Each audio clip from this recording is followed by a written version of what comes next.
Christmas Eve in 2018, a small family of 3 checked into a quiet mountain lodge near Big Bear Lake, California, hoping to escape the noise of the city and spend the holiday surrounded by snow, silence, and Christmas lights with no phone calls, no work, and no interruptions. Outside, snow fell continuously as the narrow road leading to the lodge slowly disappeared, while inside the fire burned warmly and a small Christmas tree stood in the corner, decorated with old ornaments left behind by previous guests, making everything feel calm, safe, and peaceful.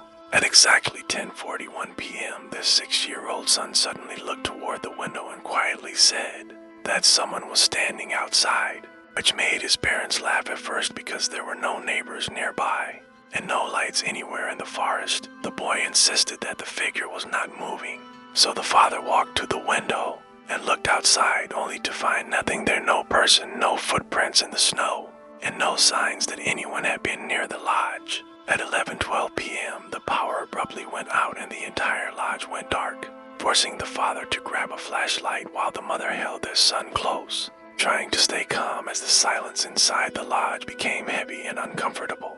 Moments later, they heard a soft knocking sound, not on the front door, but on the bedroom wall, a wall that faced nothing but dense forest with no porch, no balcony, and no possible way for anyone to stand there. The knocking came again, slow and gentle, 3 times in a row, and they chose not to respond, hoping it would stop if they stayed quiet. At exactly 11:58 p.m., the old landline phone mounted on the kitchen wall began to ring, even though the lodge listing clearly stated that the phone had been disconnected years earlier. The ringing continued until the mother finally answered, only to hear silence at first, followed by a quiet voice whispering, "Merry Christmas, you shouldn't have come back." Before the line went dead, the flashlight flickered, the wind outside suddenly stopped, and the silence that followed felt far worse than the storm had moments earlier. Their son began to cry and pointed toward the Christmas tree, saying that something was standing behind it, something tall and unnatural.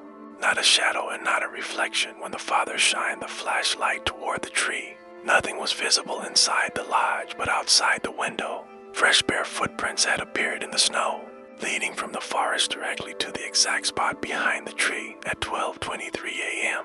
The knocking returned, this time coming from the ceiling, causing the mother to scream as the father grabbed his son and tried to open the front door, only to find that the lock was frozen solid and would not move. The phone rang once more, and when the father answered, the same voice calmly said, "You left something here last time," before the line went dead again. At sunrise, a snowplow finally reached the lodge, and police found the family sitting on the floor holding each other, alive and unharmed. But no signs of forced entry, no fingerprints, and no explanation for what had happened. When officers checked the lodge records later, they discovered that the same family name had been listed at that lodge on Christmas Eve.